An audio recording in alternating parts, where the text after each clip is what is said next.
Driving on this road feels like forever. And knowing that I'm gonna see you soon. What is up, everybody? This is another episode of Greetings from the Garden State. We're here in Livingston, New Jersey today at Board and Brush with the owner, Julie Schachter. Julie, welcome to the show. Hi, thank you. Thank you for having me here. This is a cool place. There's a lot of crafts on the walls over here. You can see on the video screen. Over there's a lot of tools. Yeah, I don't really use a lot of power tools, but, I'm sure we're going to learn a lot about that as we kind of progress through this episode. So let's learn, what is Board and Brush? For the people that may be unaware, what is it? So Board and Brush is a really cool place where people can come for a night out, a party, a family get-together, bachelorette party, corporate event, and create something unique that they will be proud to put on their walls of their home or give for a gift. It's a little bit like the concept of a paint and sip, except for when you come, you get to select what you want to make. It's all personalized. It's wood projects. And it's kind of foolproof, so you don't have to be artistic. You don't have to have any talent to leave and have an amazing project. Yeah. And be proud and be like, I can't believe I made that, and feel really good about it, and put it up on your walls. Yeah, and we make everything from clocks, trays, signs, so many different things. Yeah. And everything from kids to, we've had an 85th birthday party here. Okay, so that's pretty cool. It's kind of for everyone. Yeah, so it must be something where it's even though you may not have experience using their drills and hammers over there, I see, and tools like that, I'm sure that there's, you kind of explain the safety side of it. Do you do stuff that, you do that you don't let them do? So for the most part, it's very hands-on. It's a DIY workshop where you come, and the idea is that we're here to help. But for the most part, we try to encourage our guests to kind of step out of their comfort zone. If they haven't worked with tools, obviously we're not giving them access to our, chop saw or anything crazy like that. Yeah. But if they haven't used hammers, if they haven't used various tools or drills, this is a kind of a cool experience, and it's instructor led. So we teach you all the steps, but if you're not comfortable with a step, of course, we'll be happy to do it for you. Yeah, exactly. Yeah. Which is good, because I think maybe sometimes people might get a little bit ooh, I don't want to crush my finger. Absolutely. You know what I mean? I wouldn't want to do that. No. But, all right, so how long have you been open here? So we've been open about 3.5 years. In this location, and it's been a great addition, I think, to the community in Livingston, but we do have people that come from a really far distance because it's a really unique business. Right. And I get people who sometimes even are coming from Pennsylvania or New York and different places, and I'll see their, registration home address, and I'm like, oh my gosh, they're coming 90 minutes. Yeah. But it's generally a 3-hour workshop, so they're coming with their friends or their family or their coworkers, and they're spending some quality time together. They're not on their phones. Yeah. They have to interact. Right. So it kind of is, brings you back a little bit to a time where you really had to communicate and do something active, and it gives you an opportunity to do something fun together and really connect in a meaningful way, which is one of the things that I love about this business. Yeah. It's a lot of fun, and it's 3 hours. You can bring your own wine. People bring snacks. Prior to COVID, we used to have people bringing food from one end of the studio to the other. It literally looked like, the craziest catering you could imagine. But people still can bring their food and their snacks and whatnot, and we just kind of isolate people who come with their own groups to stay amongst themselves instead of, there's not as much commingling going on. Right, exactly. So what you said, you've been open for about 3.5 years in this location. So what was the driver behind that? Did you have a background in construction, I guess?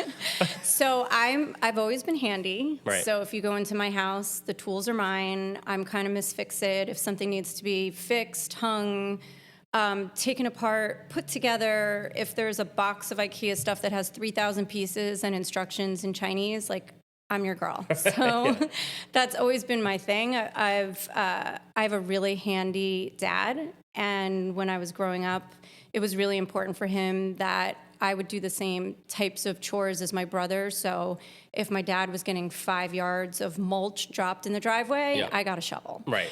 If we were building the deck, I got knee pads. So he really taught me a lot about like construction and tools, and I have amassed a collection of tools throughout my whole life, Yeah. and I've always enjoyed like building and creating things. I actually built all the furniture in the studio. I built the bar, I built the entry desk and all the tables. And I have some other projects in mind, but yeah, I guess you could say I'm handy. Right.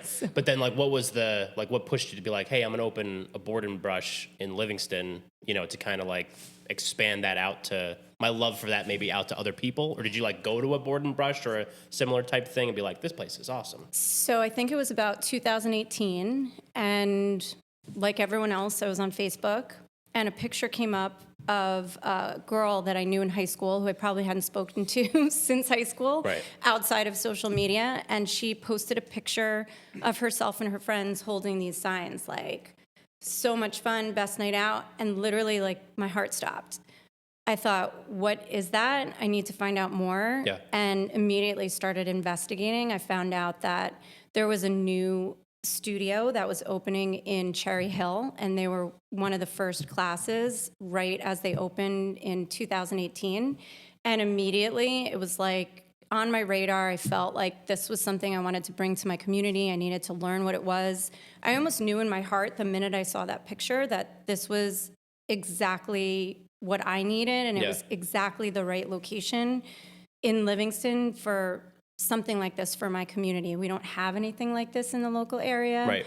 And I thought it would be a great addition for Livingston and the surrounding area. Yeah. So I just felt like that's exactly what I need to be doing. Yeah. Investigated, did a lot of due diligence, went to a board and brush, had a great experience, and then kind of continued from there. It took me some time from then until I opened, because it doesn't happen overnight. Yeah, exactly. But I was on that path from the time I saw that picture until I opened my doors, and here we are. Here we are. So, right. And yeah. it looks great. And Thank you. So you mentioned earlier that this is different than your like a paint and sip type thing, and that you could pick your own project. But can you take us through maybe like the process, like how it works? Like somebody shows up and they're here for this 3-hour class. Take me through like the steps. Sure. So when you register for a class, you get to select from over 400 different project options. You select your project at the time of registration, and when you come to your class, we, put you with your people, whoever that may be. Yeah. Your project is there. It starts with raw materials, so you get unfinished pine wood that's in pieces a lot of times. And we teach you how to go through the steps to have your finished project by the end of your 3 hours. So we do some distressing. So we take that new wood and we use tools like hammers and meat cleavers and screws and nails and different things to give it a look of reclaimed wood, Sure. which is kind of very in that shabby chic farmhouse type aesthetic. Yeah. Not everyone wants to do that. Some people have a modern aesthetic, and that's okay because we can work with any type of decor. Yeah. Once they do the distressing, they sand the pieces, they choose from a various selection of stain colors. We teach them how to do faux finishes. They assemble the wood with tools, putting the boards together and assembling it, whatever it may be. Yep. And then they do some stenciling and painting. They make all the creative decisions at the workshop. So what they see online when they select their project are just examples of what could be, but you could be as simple and say, I don't have a creative bone in my body, I've never picked up a tool, and still leave with something amazing. Or you could be an artist and really go for it and make something incredible. Yeah. We're blown away. We're Right. just like, oh my gosh, I can't, that's amazing, Yeah. So we get people all across the spectrum, all ages, abilities, and we actually work with a lot of special needs organizations as well who do programs here. We also work with students who work here as a part of like their work study program. So it's kind of for everybody. Yeah. Yeah.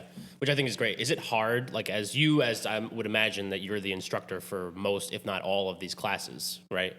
So I actually have an amazing staff Okay. that most of which have been with me since the day we opened. Awesome. And I feel so lucky and truly blessed because right now it's women. We have had a lot of male employees as well, but we're kind of down to a group of women who are kind of the rock of this business alongside me, and I couldn't do it without them. And that's the truth. So we have a lot of, I have a variety of instructors who are anything, most of them have full-time jobs, they're teachers, they work in business, they do various different things, and, work here as a second job. Yeah.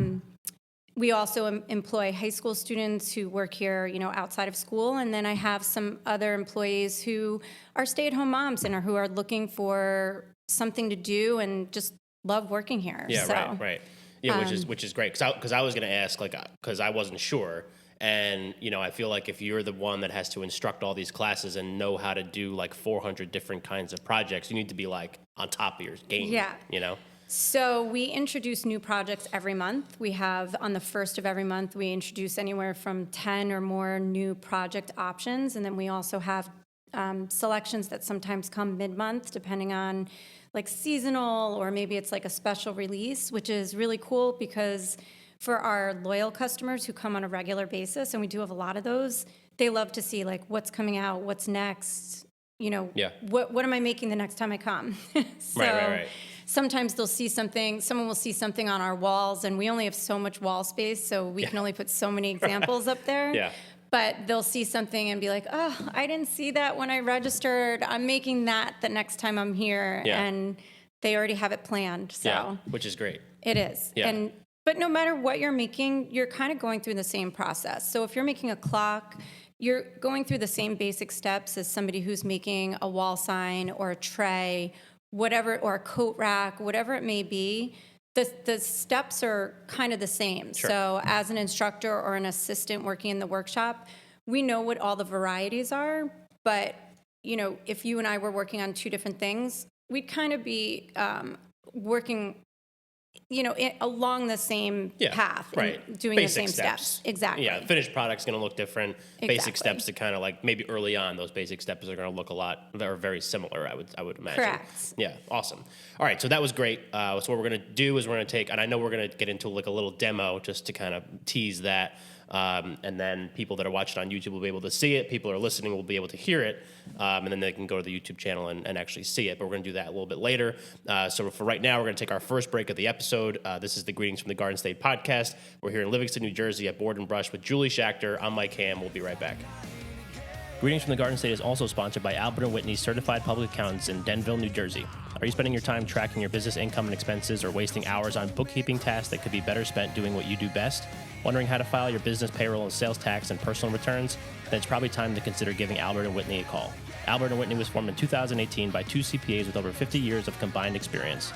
They can help you reach your business goals and meet your compliance with the ever-changing world of tax, payroll, and reporting requirements.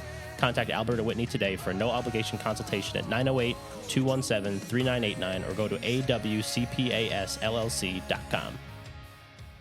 What's up, everybody? It's demo time. Not demolition time, but we're actually going to do a demonstration of what you guys do here at Board and Brush, which is I'm very excited about. So if it gets loud in your headphones when you're listening, just turn us down for this segment. But so Julie, let's do it. What are we doing? All right. So basically, when people come to Board and Brush, they're going to start with raw wood that looks like this or something like this because you have more than 400 projects to select from. But you're going to take your wood and you're going to start with the raw wood and turn it into a finished project like this. Here's one example.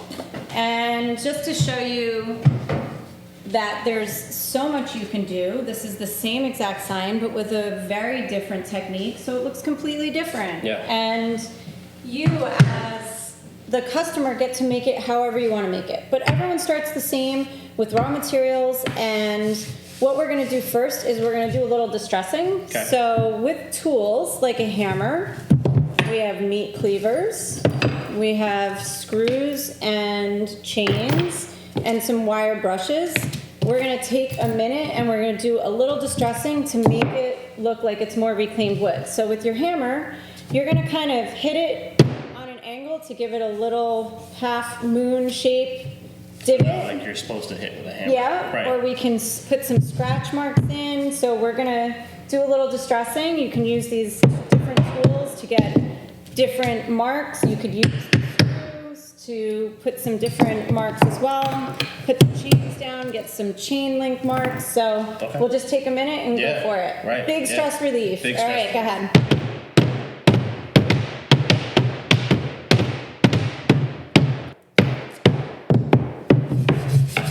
And a little wire brush too. Yeah. Gives it some scratch marks. All right. Okay. So That that's is a good step stress one. reliever for sure. It is definitely a good stress relief, and when Yeah. everyone's banging, it feels pretty good. Yeah. All right, so now in your next step, what we're going to be doing is, actually, we're going to do a little sanding. We're not going to. This is a little bit of a boring step, but just for demonstration, Yeah. you can take your sandpaper, and we're just going to like sand the edges of your wood. So we just want to kind of sand out the edge so you don't have any sharp corners. We don't have to worry about the top parts of the wood, and people love to sand because it's also very therapeutic. Yeah. Sometimes I feel like sanding for me sometimes is kind of like nails on a chalkboard sometimes. I catch it the wrong way though. Yeah. I don't know. It freaks me out. Gives me like the heebie-jeebies. It can do that a little bit. All right, so in our next step, we're going to be staining. Okay. So we wear gloves because, ladies, we don't want to ruin any manicures, for sure. Same. So with our gloves and our little cloth, what we're going to do is we're going to be using our stain, and I chose dark walnut. And we're going to add a little bit of stain to our boards. And then we're just going to use the cloth to really rub the stain into the wood. And make sure it gets nice and absorbed so it's not wet and drippy. So these are steps that people do over the course of 3 hours. We're going to condense it really quick and probably not finish the whole thing just for demonstration purposes so Yeah. people can see Right. a little bit of what we do. It would be our longest episode ever if we did a 3 Yes, hour demo. it would be. Yeah. So once the boards are stained, people have an option to add different types of faux finishes. You can either leave it with a natural wood finish like what we have here, or you can do a variety of finishes over the top. And the example that I showed here is an example of like putting a dry brush over your stain. So there are a lot of different things that you can do. And once your boards are stained, which ours clearly aren't yet, but once they are, the next step would be for us would be to assemble the boards so that they go from being all individual boards to being together in one piece. So this is where some people get really nervous because they've never used a tool in their life, but we help them get over their fear and teach them how to use it. So we're gonna let you do that today. Okay. Do people like, so one of the things that I think is interesting about this is like, because you're just like beating the hell out of these boards with a hammer and all these other tools, and staining is not, it's not like paint. Like you're not going to get it, the wrong color or whatever. Mm-hmm. It's like really something that you can't necessarily like mess up. You right? can't, you really can't mess it up. Yeah. And we give a lot of do's and don'ts, don't use too much stain, Sure. don't use too much paint, but other than that, you can't mess this up. Yeah. So once we have the whole thing stained, we're then going to use our power tools and assemble the boards with screws. And I'll just do one over here just to kind of demonstrate how it would work. So we're going to hold the pressure down on both sides and just put our little screw in. I'll let you do over there.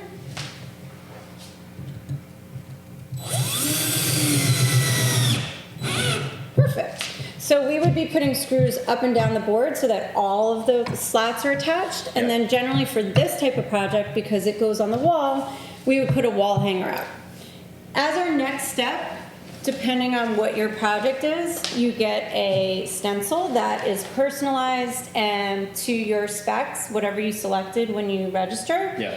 And we teach you how to peel the stencil, we teach you how to place it on the board, and then you get to do the painting, which is at the end. So people think that this is just a painting experience. It's a lot more than painting. You're actually really starting with raw materials and going through all the steps, and painting is just one of many. So with that, you get to select from 80 different colors on our paint bar, and we teach you how to do that, and then you take your project and go. So are they all wood projects? I'm looking at that one on the wall behind us, which was on the camera before, the BYOB. That looks like it's metal. That's metal. That's actually decoration for the studio. We have a lot of really cool things. Like these old farmer saws and different things that decorate our studio walls. But we do a lot of, most of our projects are wood-based. But there's a variety of projects. So we have like a ton of backyard games. We have like giant dice, we have giant Jenga, we have cornhole. That's cool. We do some really cool things.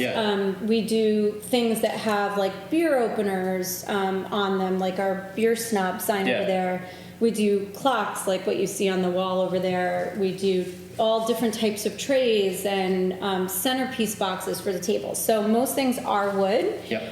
We have toyed with other materials, but what we found is that for the most part, wood generally is it is. Right. Very cool. So this is a great demonstration. So, and then people, like, when they're done, they just walk right out with it. When they're done, they leave with their project, and it's ready to hang on the wall or put on a table or use for a tray or put on your front porch. We have, big signs that you can use to decorate your house. We have we have address signs that you could. I have one hanging on a tree that says the number of my house, which is one of the many signs that I have. But trust me, I'm not overly signed in my house. I can just see like the walls are probably just like covered like these. It's not so bad. But people ask me that all the time. Do you have a sign in every room of your house? Not necessarily every room, but we do have a lot. So one of the things I would ask also is, like, we were just working on this project here, and this is like a decent sized thing, and I see some on the walls over there that are big,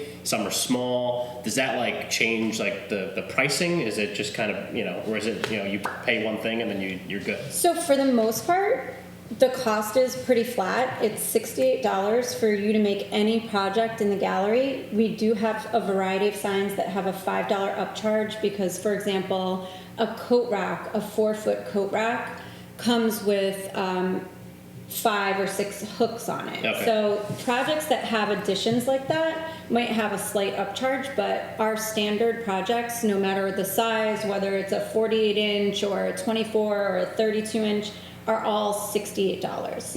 And that is inclusive of tax and all of your materials, your instruction, everything from when you step in the door until you leave. Awesome.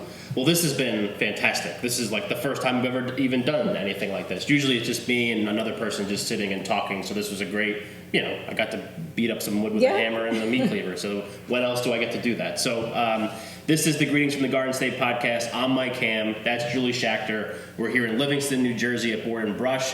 We'll be right back. It is time for Today in New Jersey History. On November 29, 1745, Jonathan Elmer was born in Cedarville, New Jersey. Throughout his career, Elmer practiced medicine, served as sheriff of Cumberland County, and served as a militia officer and captain in the American Revolutionary War. Later in his career, he was a delegate to the Continental Congress 3 times, served as a trustee to what is now Princeton University, and eventually was appointed the first United States Senator from New Jersey. And that is Today in New Jersey History. And we're back. This is the Greetings from the Garden State podcast. I'm Mike Ham. We're here in Livingston, New Jersey with Julie Schachter at Board and Brush. Julie, so in the first part of this episode, we talked a lot about kind of the background of the business, your background, how you got started in it, what people can expect when they kind of get in here and get their hands dirty, so to speak. I'm interested to kind of know, because, we talked, the first time we talked on the phone about Board and Brush and how it's, been for you and all that kind of stuff. I think one of the things that we focused on was the fact that this is a place where people actually have to come in, be around other people, use what they do, use the tools and be around everybody, and I'm sure maybe like share tools at certain points in time. So obviously I would imagine this was a business that was not necessarily open for a little bit, and even maybe now, I mean, we're recording this in October, this episode is going to post in November. Even now, I'm sure there are still some people that are a little bit hesitant, I guess. So what has it been like kind of, being open for 3.5 years and having basically like a year and a half of that be as part of what we've gone through over the last, year and a half? Good question. Loaded question. Yeah, there's a lot there. Yeah, we could take it Okay. slow for sure. So the business has been amazing. I think from a business perspective, it's a super viable business concept that people love. And COVID was like slamming on the brakes and, going in reverse gear. Yeah. So we did close for about 4.5 months during the peak times of COVID. But we did pivot as a business, and we were able to change the business a little bit during that time and do things that we could. We did take-home kits where people could pick up projects and take them home and work on them with curbside pickup. We actually still do that today. That's a big part of what we do. We added virtual workshops where you can organize a workshop. You can either do the take-home kits at home, or you can use a virtual instruction through one of our instructors, and we give you like a Zoom link, and we take you through the process. We do a lot of corporate events that way right now for businesses that are still not back in the office but want to do get-together type things. And then there was a time where we pivoted a little bit more and became more like a factory and created the projects for people. So in the summer, for example, we made cornhole boards, which were amazing. Yeah. We had cornhole boards from one end of the studio to the other, and we were making, we were turning out like 30 custom cornhole sets a week. Yeah. And it's not the core model of our business, but it's something that we still do. We have a shop online option now, and if people want to purchase things online for pickup, that's a big part of our business now as well. Yeah. So yeah. Which I think is interesting because I feel like, there's businesses that I'm sure that kind of went through similar type things that maybe aren't open now. But I think that maybe being kind of thinking outside the box and seeing what could stick, or not seeing what could stick, but doing things differently and then seeing what can stick even after that. So are these things that you're talking about, are these things that you think will stay even after everything gets totally back to normal? I do. Yeah. They definitely, so I feel that things are starting to get not back to where they were per se, but people are starting to come back in the studio. Birthday parties are back. Kids are back. I mean, it's wonderful to see, but we still have an element of people who aren't ready for that. And so doing projects at home is still an option. Virtual workshops are still an option. Purchasing something pre-made is still an option. And I think all of these things will just be a part of our normal business, moving forward. That's just the new business model. So now as a board and brush customer, you can come in for the full experience and make it yourself and come with your friends, your family, your coworkers, whatever it may be. Or you could do that virtually, or you could do it at home by yourself with your kids. We do all of those things. Right. So does that make your job like easier or harder to do like different types of things? I would imagine, actually having to come in here and be here for 3 hours and teach a course or whatever, that takes up 3 hours of your day and the whole thing. But I also think that maybe, being able to kind of do it more remote and like be able to be maybe more places at more times, maybe that's better. I don't know. Like, what do you like better? Do you like having the energy here in the studio? I do. Yeah. There's nothing like being in the studio and having the music on and having, a lot of people who are just having a great time. Yeah. Nobody leaves here, no matter what mood you've come to us in. No one leaves here in a bad mood. Yeah. So it's just fun. I mean, we do distressing. You get to hit things with a hammer. It's like a great stress relief, and it's fun. And then of course wine helps. Of course. So that's generally my preference. I'm looking forward to that day where we have a packed studio and there's wall-to-wall people again. Yeah. But there's also a lot of benefit to having those other additions in the studio. But as far as like from a business owner's perspective, it's still a lot of work to do all of the things that need to be done in preparation for take-home kits or pre-made projects where, the classes are kind of what the business was built around. Right. So juggling all those different things has added a lot of variety to the business, but it's definitely made it more complicated as a business owner. Sure. And from both an administrative perspective, from a staffing perspective. So there are challenges there. Yeah. But I feel like we're navigating them and kind of pivoting as I hated that word in COVID, same. but it's kind of the truth. Yeah. We did pivot where we had to. Yeah, it's like the most overused It word. is, 100%. But it's like that's what everybody did, so you need to, still do it. So the other question I guess I would kind of have off of that are like, are all the classes private classes, or do you do stuff that's like, hey, today we're going to teach you how to use a drill? Does that happen? So we do both private and public workshops. Mm-hmm. We have a lot of private events at the studio, and we also have what we call pick your project workshops, where say you and your girlfriend wanted to come and sign up for a class and join a public workshop. You'd be a part of it, and maybe another table would have, 4 ladies who were coming for a girls' night, and another table might have, some coworkers. We, because of COVID, are keeping kind of all of the people separate. So that also keeps our capacity and our numbers down in the studio. Yep. But for private events, we work it a little differently. If you're coming with your own people and you guys are happy and comfortable together, we're happy to fill the studio for you. Yeah. So Right. 2 different ways of looking at it. And again, it's made it a little bit harder from both an administrative and a management perspective and staffing and everything else. Yeah. But we're making it work. Right, So, which is great. This is awesome. Yeah, no, I think that's so cool because it just like I like to see kind of how different businesses and different business models and what people did to pivot, and maybe like I'm very curious with a lot of these places that we've talked to if they are doing things differently.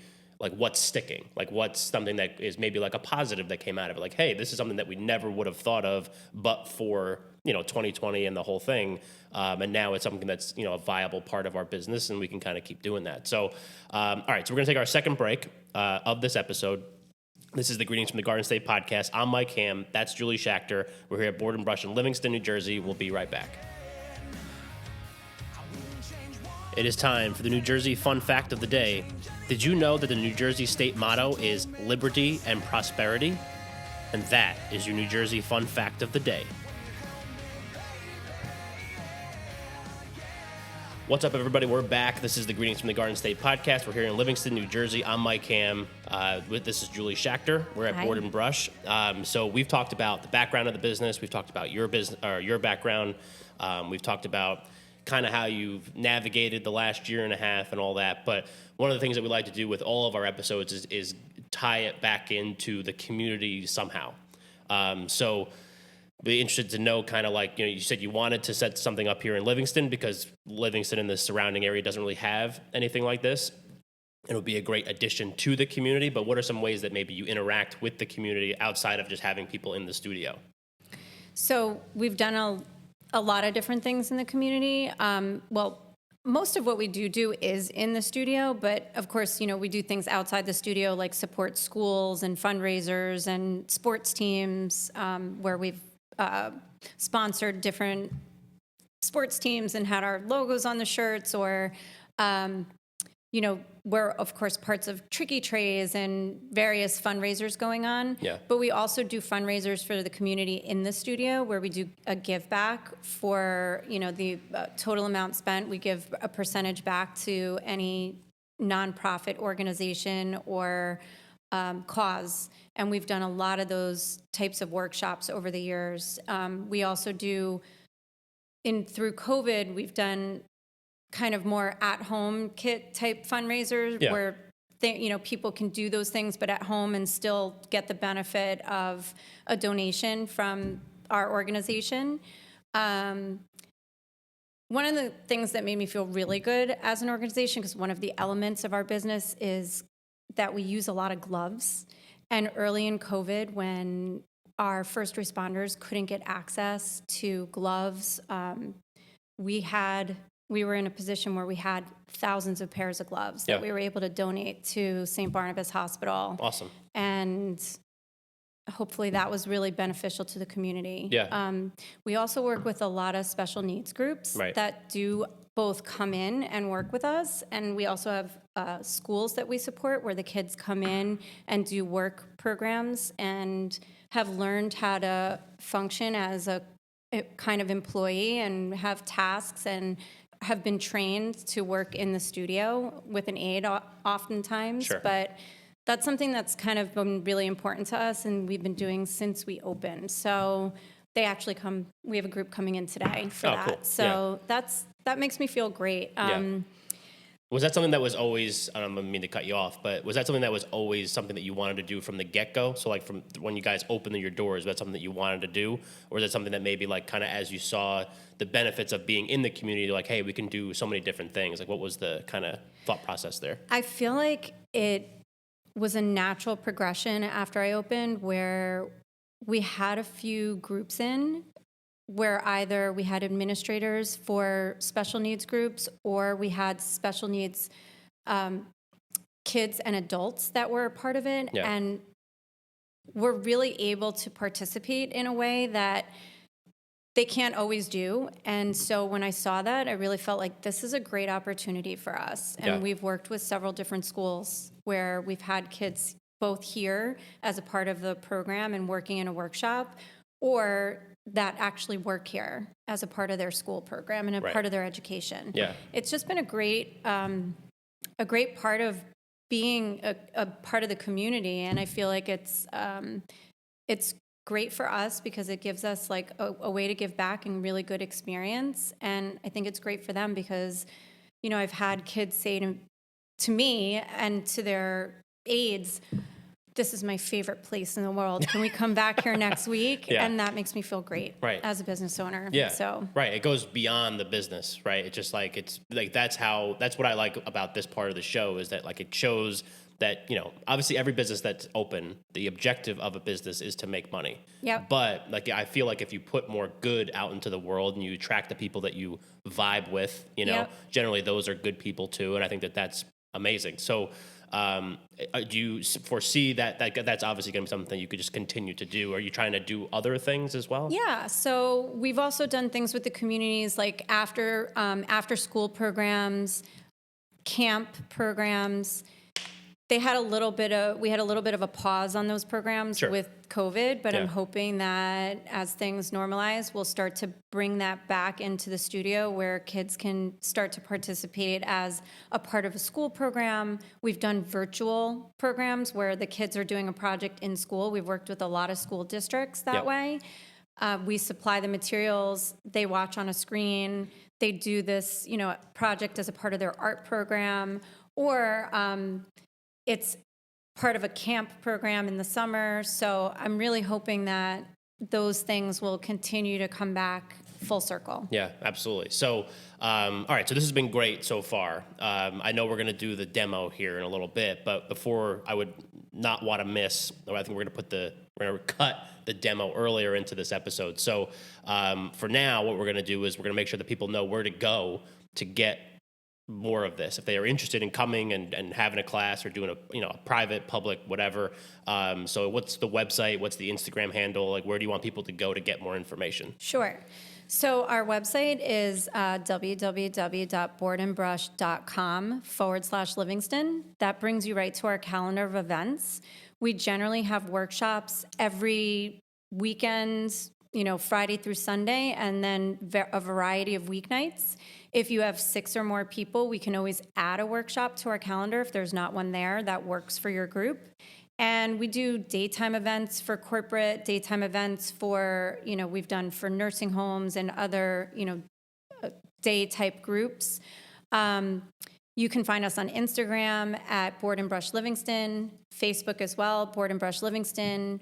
We try to do some lives and various things so people can see in action what we're really doing here. Right. And yeah, you can check out our social media or our calendar of events on our website. Awesome. And then what's the address here? I forget. So it's 25 West Northfield. We are pretty conveniently located from most major highways. We're not far from Route 10 and the Eisenhower Circle. We're not far from 280. We're not far from Route 24 or 78. So we're kind of like in the center hub of all this variety of transportation and Yeah, fairly right. easy to get to. Right. We also have a huge parking lot. So we've Yep. had buses pull up. We've had, we have a huge parking lot and plenty of off-street parking. Awesome. Great. All right. So this has been great. I'll make sure that I put those links, like always, in the show notes. If you want to reach out to the show, you can go to greetingsfromthegardenstate.com. Greetingsfromthegardenstate@gmail.com is the email address. Julie, this was awesome. I really appreciate you having me here and Thanks. doing this with us today. I'm excited for that, but obviously when people listen to this, it will have already happened in the episode. So appreciate it. Thank you. Thank you. Thanks so much for coming. Of course, and everybody else listening, thank you, and we'll catch you next time. 'Cause up here all I see